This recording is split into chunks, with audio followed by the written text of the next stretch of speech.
Hello, everybody. It's Dave Neal, stand-up comic and host of Bachelor Nation News. We have an interesting video to get to today. That is a contractor lawsuit by one Jane Doe and one Sean Doe. No, that doesn't mean they're related. They're just two anonymous people that we are covering here from the Arizona court system, I believe in Maricopa County.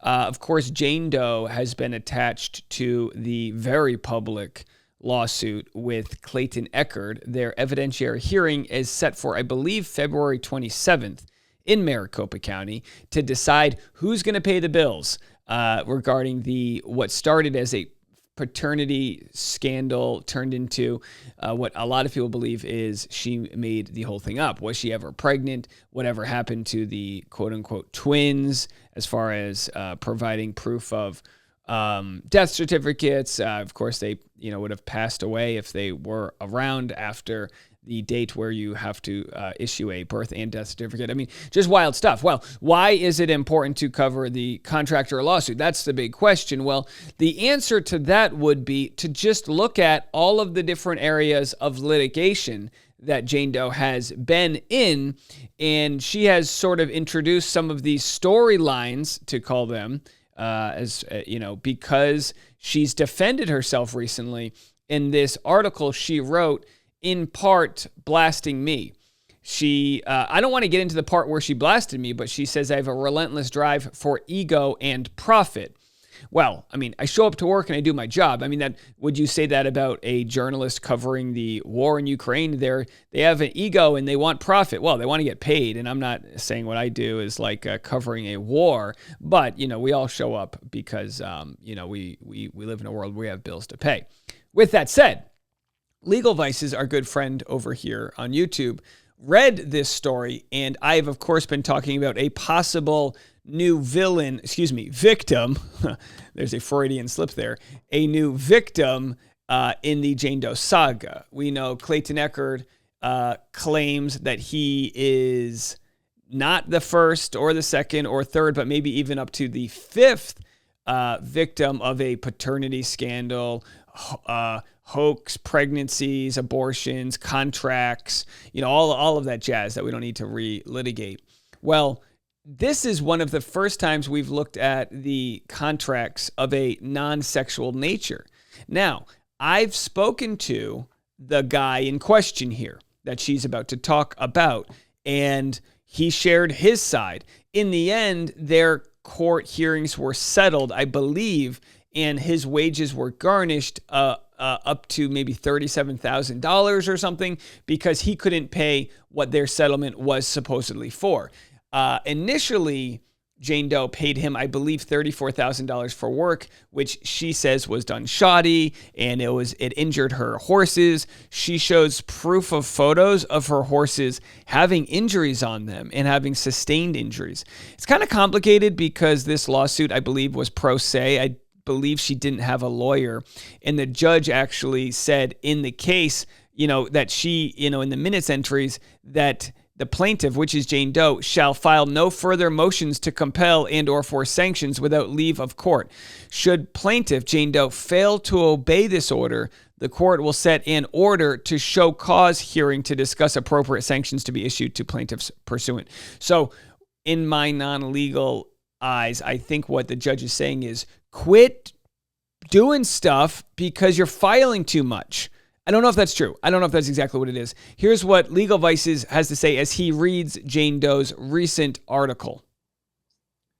In his next story, I'm cast as the villain in a dispute with a contractor who I had to sue after he performed shoddy work on a barn. He labels this man quite misleadingly as my victim. Initially, by the way, we're going to cover it right now. Maybe he's not. Maybe he's not a victim. We don't know. This contractor agreed to a refund, but then disparaged, forcing me to file a lawsuit. After agreeing to a settlement, he dodged payment until his wages were garnished by court order, adding insult to injury. He lied about having children with cancer to garner sympathy. A complete fabrication since he doesn't have any children. Well, who the fuck does that sound like? All right, so she claims that he tried to use his daughter's cancer to garner sympathy. He says his daughter has thyroid cancer. She says he doesn't even have a daughter. Guys, this is way above my pay grade. There are so many claims being made, but it does bring into question this term, falsus in uno, falsus in omnibus, which is not a spell from Harry Potter. It's a Latin phrase meaning false in one thing, false in everything. At common law, and again, I am not saying she's guilty here. At common law, it is the legal principle that a witness who falsely testifies about one matter is not credible to testify about any matter. While many common law jurisdictions reject categorical applications of the rule, the doctrine survives in some American courts. So I'm not saying this perfectly fits into what she's saying, but it's very similar to the boy who cried wolf, right? Cries wolf so many times that when in fact the wolf comes, no one believes him. And if people don't believe Jane Doe right now, it's because they see plenty of scenarios in which they believe she has hoodwinked them. So there's a lot here. Trust me, guys, there's a lot here. I'm hoping a lot of the audience does some digging to find out what the heck's going down. Here's what she alleges. The plaintiff in this case who hired Sean to work on an existing horse facility, she says she buys and sells horses, and the defendant in the case is an owner of a construction company. On or around December 26 of 2020, the plaintiff asked for bids from contractors who were familiar with the specialized products needed. The defendant's company was the only company that submitted a bid and indicated they had the experience with the specialized products. First of all, I think it's very strange that only one company would put a bid on a job. I mean, usually you get a dozen different bids. It was later discovered that the defendant, when asked if permits were needed, falsely and fraudulently assured the plaintiff that no permits were needed for the job. So the original quote for this job was like a measy peasy $7,000, which was, to install barn, items, fencing, things like that. It goes on and on. The final amount paid to the defendant for non-completed work was $34,500. Now, what he has told me is that she kept on asking for new things, and that he, out of the kindness of his heart, was trying to do different aspects of the job to please her. He said he had a new business, and he possibly felt like maybe, I don't want to say he was targeted, but as a new business, maybe, there was a job you couldn't say no to. So either way, it's, again, guys, it's a lot. These files are available publicly. People can look at. But she accuses him of engaging in harassment and trespassing. The plaintiff warned the defendant on several occasions to cease verbal conversations and to instead keep to texting or emails so that there would be a written trail of communication. The defendant was told not to return to the property. However, on the morning of June 19th, defendant showed up at plaintiff's property at 6:50 a.m. and entered the horse facility through their driveway. He has said that he was trying to get his equipment because I think how it works is sometimes you'll rent equipment for a job, and when the job's over, you got to bring it back, so you stop paying for the rentals. So he was trying to get his equipment. Now, again, guys, I'm not on a pro anybody who has a lawsuit against Jane Doe. For all we know, there could have been very valid complaints about what the contractor had done. Truthfully, I don't know. So if Jane Doe's watching this, we assume she is. Hi, Jane. Thank you for the click. Please watch an ad, or you could join YouTube Premium. Now, ad-free. That's just my ego here trying to get paid for my labor. Speaking of getting paid for your labor, that's what this whole case is about, right? She paid him, but she, then said she wanted updates and you need, all these crazy things. So I'm going to share with you some of the emails and some of the text messages where he says he's been in tears from this. And he said he's never had a situation like this before. Again, it could be a situation. I come from a family of contractors. It can be very tough. Sometimes someone asks you to change you're painting a home. Oh, I don't like this color. It's like, well, you got to change the color. Sometimes you bill them for it. Sometimes you just want the job to get completed. I can tell you this, having worked in construction, there is nothing worse than dealing with somebody who makes your skin crawl, and there's nothing better than getting the paycheck, putting it in the bank, and never having to think about that person again. With that said, I'm not here to say everything Jane Doe did here was wrong. There are so many accusations she makes here. There is a 154-page court document, motion for summary judgment. We're going to go over some of the pages here, but just so you know, it would be impossible for me to cover all of it. I mean, just truly impossible.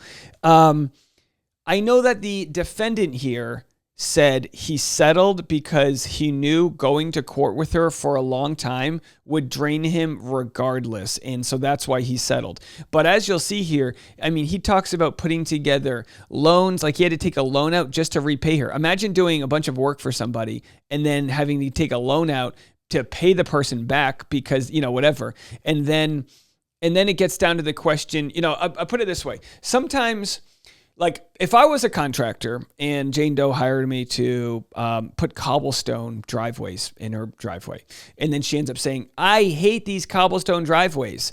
I don't want to pay. I want a refund. Well, you would give her the refund and then you would come and take the cobblestone. You would say, all right, I'll give you your money back, but I'm taking what's mine. You didn't pay for this. And, we see that where literally contractors will come and rip the solar panels off your roof if the check doesn't clear. You know what I mean? Like I don't know what's legal and illegal, but usually you pay for the work, it's yours. You don't pay, it's not yours. This case, like I said, involves so much.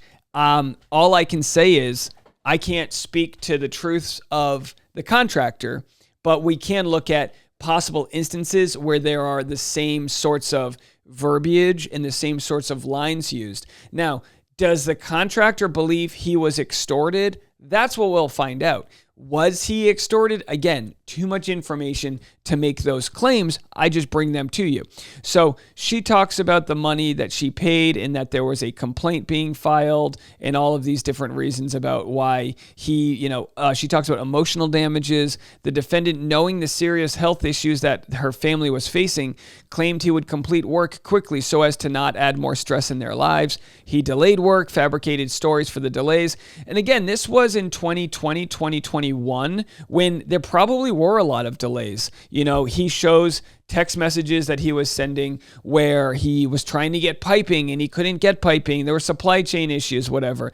I mean, it's got to be brutal to try to be a contractor, especially during the pandemic. Now, to sympathize with Jane Doe here, and again, tell me if I get this wrong, anybody. She was buying horses that were going to be arriving on her property, and she wanted to have the barn completed and all of this. So if he's just stalling on his end and it's proven to be negligent, then Jane Doe's not in the wrong here. But there's so much that is left to interpretation that I don't envy anybody in the court system, because you would have to spend just as much time and energy like as a judge and having all the lawyers go through all this evidence. But the response here from the defendant is that none of these photos or text messages prove anything. So the defendant admitted, so she says she wants $150,000. The defendant admitted fault when agreeing to pay back the full amount to the plaintiff.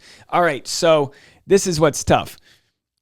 You've got to, and again, we're going to try to bounce around here. You've got a defendant, the guy, Sean, who says he wants to pay her back. He says, sorry, I've been super busy with my daughter's doctor medical treatments these past weeks. I agree to repay amount stated in previous email from last week, which total amount stated is $33,000. Again, my apologies and for this heartache and delay. And then she responds with, where can I expect to receive this? As mentioned, my costs related to this project seem to be rising astronomically by the day. So she, of course, talks about her, all of her issues and everything. Then she says, check your email. He said, right, and responded, please take care of the first payment and we need to lock in a date for the second payment. As I desire this to be resolved as soon as possible, I had to really stretch to pay your bills and I'm now on the hook for so many more and in a rush to fix things before the monsoons. Sean responds, thank you so much for understanding. I've literally been in tears with stress. I have never been in a situation like this in all years in business, and dealing with my daughter's recently diagnosed thyroid cancer radiation treatments has really been a tough month. Again, I don't know if he's got a daughter or not. I don't know if we've got a contractor that's as slimy as, you know what I mean? I have no idea. So he says, I will message you as soon as I find out tomorrow morning. I offered a portion that I had immediately and was denied. So he's trying to get a loan out to repay her. She says, this doesn't seem to be a priority to you. I don't know how you can live with yourself for lying and taking from my family when we trusted you. I am thinking more and more about filing charges for what you guys took, but I'm going to trust that for once you can do the right thing here and bring the stuff back to my driveway. So this is the most interesting part to me when she says, I trust that for once you can do the right thing.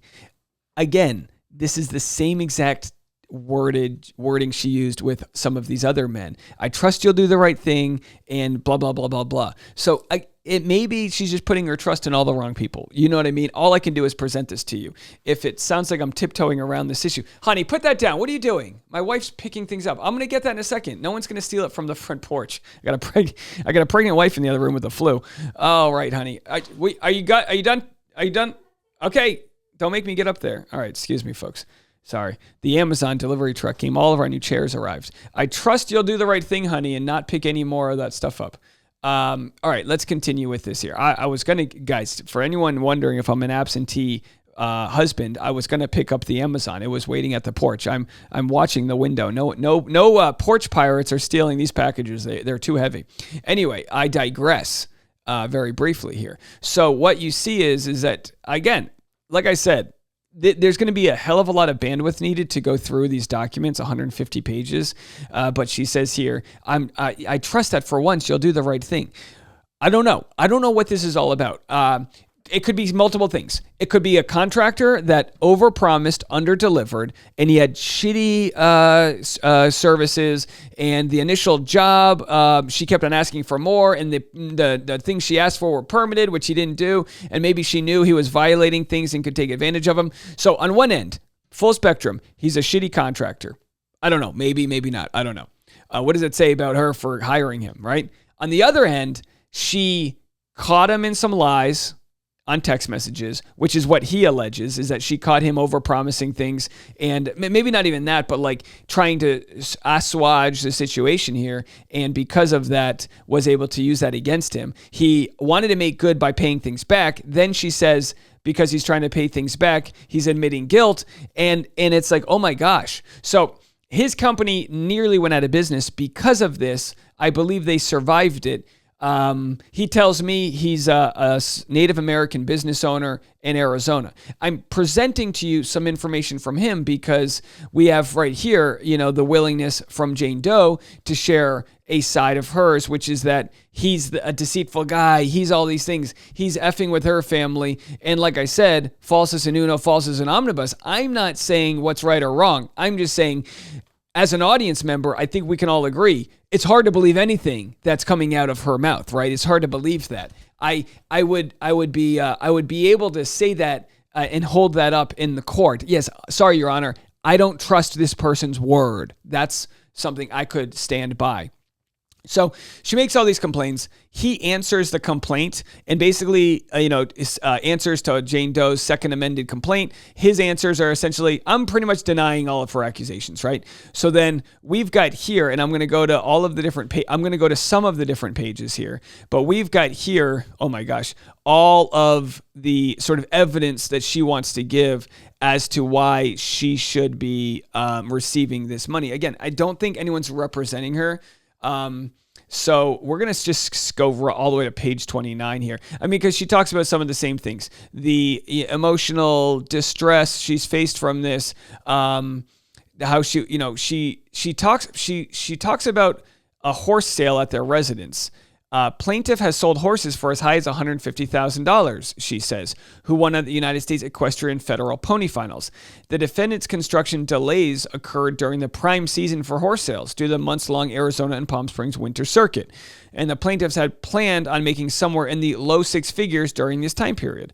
So she's showing how she lost money because she was busy not having her barn finished when she could have been making money selling and buying horses. She, shares all that information again. It's a lot. I mean, I don't know how anybody could go through all of this stuff. But I am going to share with you just some of the pages. Plaintiff suffered emotional damage. We mentioned that she talked about her family's diseases and the different things going on and how this added stress to their lives. The defendant did not argue with the plaintiff when asked for reimbursement, admitted that his construction was faulty. In an email to the plaintiff on June 25th, defendant wrote, "I agree to repay." We saw that email.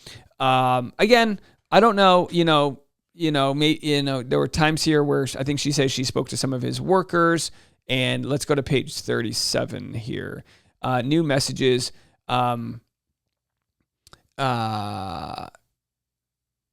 Just going back and forth. Let me go to page 43. You gotta excuse me, guys. There's just so much here. I'm so overwhelmed. So these are just all of the text messages from her to Shondo. What's the update? Are we supposed to start Tuesday? While it looks like he's not responding to her text messages, I think it's been made pretty clear that he's responded with phone calls. Tried to contact you, and then there's just this photo of a horse. Again, I'll tell you what, I never will fault a horse for a lawsuit dispute. I mean, this horse just looks like he's living his life, having the best time, whatever. And I don't know, maybe there's a photo of the horse because she's going to show damage to the horse. I'm truthfully not sure. We'll cut to the 48 page. He said, "Sorry, we've had trouble today. I've been calling everybody and their cat and drove to Tucson after I left Glendale. All pipe is completely gone at the moment." So he had a hard time, I guess, getting pipes. He even said he was trying to get it on the black market. Any luck on the pipe? And hang in there. We will get this figured out hopefully by tomorrow. And he says, now I'm even trying to black market. So he's trying to find people. The load I was supposed to have coming from Wyoming fell through. So they're, private pipe loads. Speaking of pipe loads, there's a lot of, okay. She's like, oh my OMG, I love it. Laugh, laugh. So they're all buddy in the moment. And he said he never had any problem with her until after, I guess, the initial project was complete. Again, it's so hard to know what we're even looking at. So it goes on and on. Here's his response. So we shared kind of her accusations. I think it's fair to share his response. There's more to this that I'm not going to say right now because I'm going to wait for him to share his side. I think it's only fair if she wants to share her side that he shares his. Either way, yeah, just know that there's maybe more to this story, maybe from both ends. You know what I mean? But I would think I'm being pretty fair right now to say, all right, let's put away the Clayton story. Let's put away Greg's. Let's put away all these other stories, and let's just look at where we are here. But it looks like the defendant does have. Well, I'm not really sure, but it looks like he might have some law firm working with him. Motion for summary judgment or partial summary judgment. A party may move for summary judgment. Okay, so it shares the rules. So this is, again, from Sean's side. Plaintiff Jane Doe's motion for summary judgment fails to sufficiently identify each claim or defense, or the part of each claim or defense on which summary judgment is sought. So what they're saying is it's not clear. Plaintiff's motion fails to state the specific cause of action they seek summary judgment on. Fails to set forth the specific facts relied upon in support of each specific cause of action they seek judgment on. Plaintiff's motion fails to set for the elements of each cause or action or provide legal analysis, including case law. In addition to, and that's, mainly because she's filing this, on her own, pro se. She doesn't have a lawyer. She has no case law to cite. In addition to plaintiff's failure to properly format a motion for summary judgment, plaintiff's motion should be denied for the following additional reasons. Multiple triable issues of fact exist in this matter. No foundation was provided for any of plaintiff's voluminous exhibits. No affidavits were provided to lay the foundation and verify any of the 121 exhibits. A clear example of a triable issue of fact is demonstrated by the plaintiffs themselves. In their most recent pleadings, their motion to compel and for sanctions filed February 4th, 2022. Within the plaintiffs' pleadings, they argue ad nauseum that the invoice attached to defendant's first supplemental disclosure statement dated and emailed to plaintiffs on Thursday, February 3rd, 2022, that the defendant has altered and plans to use as evidence. This dispute over the invoice goes directly to the core of plaintiff's case and creates a triable issue of fact as to the authenticity of the invoice. Let's check that again. This dispute over the invoice goes directly to the core of plaintiff's case and creates a triable issue effect as to the authenticity of the invoice. I don't know if I'm not sure if they're claiming she doctored the invoice or if she's claiming they doctored the invoice. How are these things ever solved? I mean, it's one thing when this is a court case that's, a big deal, but it's another when this slides in there. Like, what are you going to hire? Someone to look into the authenticity of invoices? This is an issue we're going to have to grapple with society, with Photoshop and, what's valid and what's not, Jane Doe attached 121 exhibits to their motion for summary judgment, consisting mainly of purported emails between the parties and others, as well as a number of photographs taken by an unknown person on an unknown date. Evidence submitted in support of a motion for summary judgment needs to be admissible evidence and not hearsay. Without an affidavit accompany the motion for summary judgment, all 121 exhibits lack foundation and are hearsay. It is impossible to tell what counts plaintiffs are moving for summary judgment or partial summary judgment. Defendant Sean Doe is an Arizona state licensed and bonded contractor. On or about December 2020, plaintiffs requested bids for steel fencing on their residential property located in Scottsdale. The steel fencing was for horse corrals. Plaintiff Jane Doe did not accept any bid from other construction in writing on December 16, 2020. Defendant Sean did not meet with the plaintiffs until February 16th. The plaintiffs did not arrive at the property until Monday, February 15th, as plaintiffs stated in text messages. Defendant Sean Doe walked the property with the plaintiffs and then sent the plaintiffs an estimate on February 20th. Work commenced on Tuesday, March 16th. On or about March 16th, a City of Scottsdale zoning inspector arrived at the property. Defendant Sean told the inspector that they were building fencing and asked, what do we need to do? They tell them total price change. The total price with changes totaled $33,000. So once they got an inspector, once they had to submit new invoice to plaintiffs, they agreed to the changes. Okay, so $33,000. How they went from $7,000 to $33,000? Obviously, they were upsells on different things that weren't initially agreed upon, right? On June 21st, 2021, defendant Sean Doe exchanged text messages with the plaintiffs discussing settlement negotiations with the plaintiffs, as defendant Sean had been dealing with some unrelated personal issues. Plaintiffs initially agreed to a settlement. However, within a few minutes, plaintiffs changed their mind. On or about June 28th, plaintiffs changed the terms of their settlement offer by increasing the amount to $44,000 plus and demanded payment or else. Defendant Sean then contacted so-and-so with Arizona Registrar of Contractors and informed him defendant Sean was being extorted and needed advice. All right, so he is claiming he was being extorted. Very interesting. All right, I guess this is where okay, guys, first time reading this, trying to have the same reaction you guys might have. On June 30th, 2021, Janie Doe demanded defendant Shawnee Doe pay $44,000 tomorrow or she will file harassment charges and 2 other felony crimes. Here's what's complicated, right? You can demand payment, and again, not a lawyer, but when you demand, I don't know if you can say, I'll demand payment or else, because at what point is it extortion? Demand the payment, take someone to court for the payment, but don't hold a different charge on them. Like, I won't charge you, I won't file these charges for harassment if you pay me. That sounds like an extortion. I think it would have to be 2 separate things. I think you would have to say, I believe you broke into my house and therefore I want to press charges. Okay. But then if you say, I'll press charges if you don't pay, so I don't know if you guys can understand what I'm trying to get at, but he's claiming extortion. Defendant Sean then sent an email to the Arizona Registrar of Contractors investigator asking for advice. Defendant Sean then had communications with client on July 7, 2021 and stated she wanted $44,000 in 2 payments. Defendant responded in text message, we can find resolution after ROC investigation. On Friday, August 13th, the day of the Registrar of Contractors inspection, plaintiff sent defendant Sean a text message stating, hello, there was an incident here in the middle of the night and we are suspicious of involvement in it. We're looking into filing a police report this morning. Again, you never responded to my message from yesterday to acknowledge your receipt, which is yet another indication in your role in last night's events. So she's essentially saying, and I don't even think this is paraphrasing. She's saying, you never responded last night, and that's an indication that you were involved in suspicious activity. But you and your crew are not welcome on or near our property at any point in time. The police will be standing by to arrest you should you choose to. Please let me know if you plan to have a courier deliver a check or do a bank transfer in the amount of $44,441.44, which must be received by the end of the day on Monday. If I do not hear back from you by 10 a.m. today, a lawsuit will be filed today.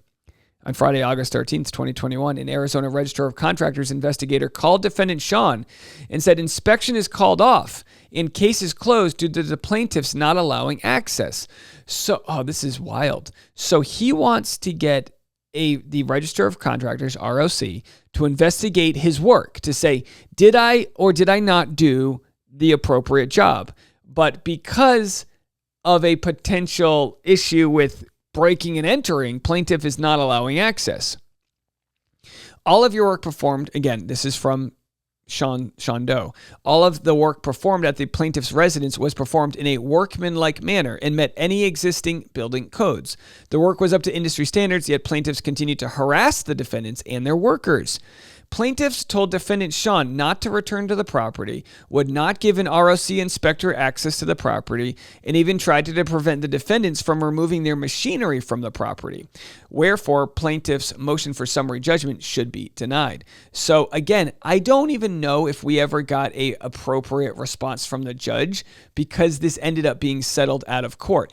But what she did show in some of her pages of evidence was injuries to her horses due to what I believe she was saying came down to, and again, there's a lot here, so I'm trying not to share all of it, but injuries because there was things going on with erosion, photos of, and again, as far as the defendant was saying, there was no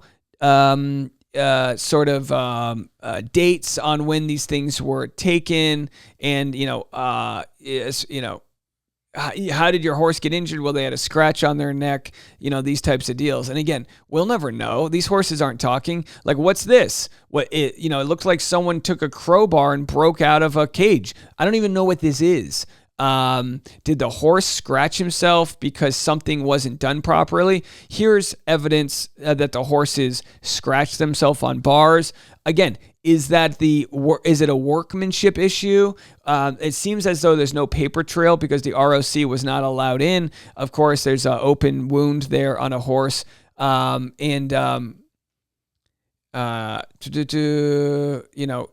was saying it was extremely difficult to communicate. Look, it just goes on and on and on.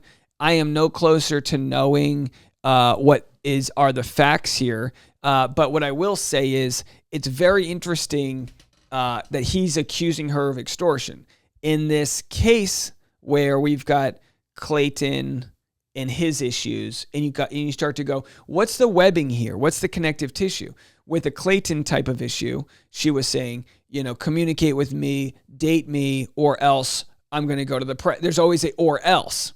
With this scenario, it's pay this amount of money or else. And again, absolute crazy accusations made by both sides. He's saying, right here, he's been in tears. He's dealing with his daughter's thyroid cancer radiation. She's saying over here, he didn't even have a daughter. The hell am I supposed to believe? Again, interesting to say the least.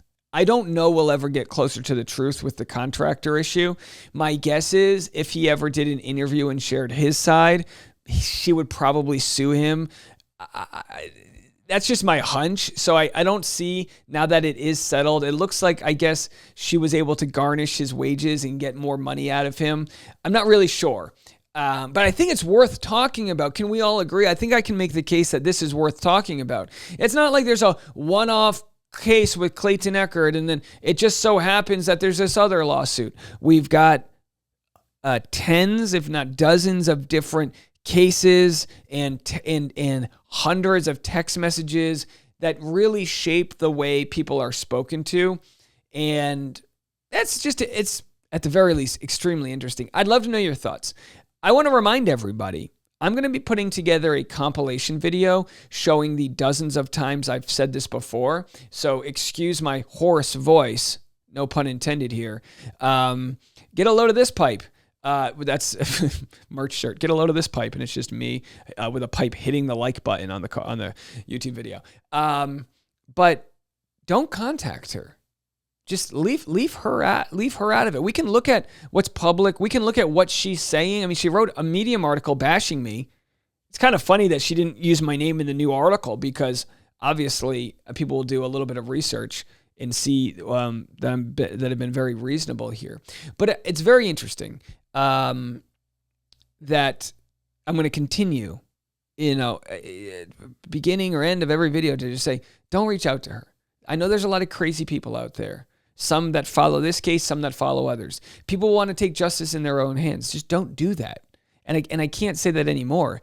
It would be so dangerous if reporters like myself couldn't cover these stories, which do have a concern to the public, if there was some sort of like liability over what some other deranged person might do based on truths and evidence I'm bringing forward. I'm just reading the court cases and sharing my opinions on that, not inciting violence whatsoever. Worst case scenario is anybody gets physically hurt or even emotionally hurt here. We don't want to see that. We just want truth and justice to come out. And in part, by sharing some of these issues, I know we have an audience of hundreds and thousands of lawyers that are out there. And maybe there'll be a lot of bandwidth done where people go, oh, here's the issue, or talk to this guy. Oh, this, I don't know. But either way, that's your story. I will be live at 7 p.m. East Coast time, 6 p.m. Central, 4 p.m. Pacific Mountain time, 5, I don't know, to do a pre-Bachelor live stream. We won't have a post-Bachelor live stream tonight, but we'll do a pre-show. So if you want to check that out, that'll have all of the previews for tonight's episode. I'll play all the trailers and all that jazz. Also, if you want to continue to donate to our private membership only community, it's called patreon.com. And I am live right now as I record this, actually behind the scenes, but I'll be live after you watch this covering the Bachelor Rush Hour podcast, and we make all of that. So I appreciate everyone who's continued to support me. It's very important. You have to understand, by continuing to cover this case, I live in fear of being sued, even if it's erroneously, for many different things. I've been threatened with lawsuits of defamation, lawsuits of inciting violence. I've had the FBI called on me for crazy things here. I am not playing a victim. I'm just letting you guys know the best way to continue to support is through the private membership community, where we're able to continue to build what is almost like a war chest here to defend ourselves against some of these crazy accusations. I wish we could just cover this as journalists do and not have to deal with that, but that's where we are. And if that's ego, then that's what it is. All right, folks, we'll be back with more content right after this.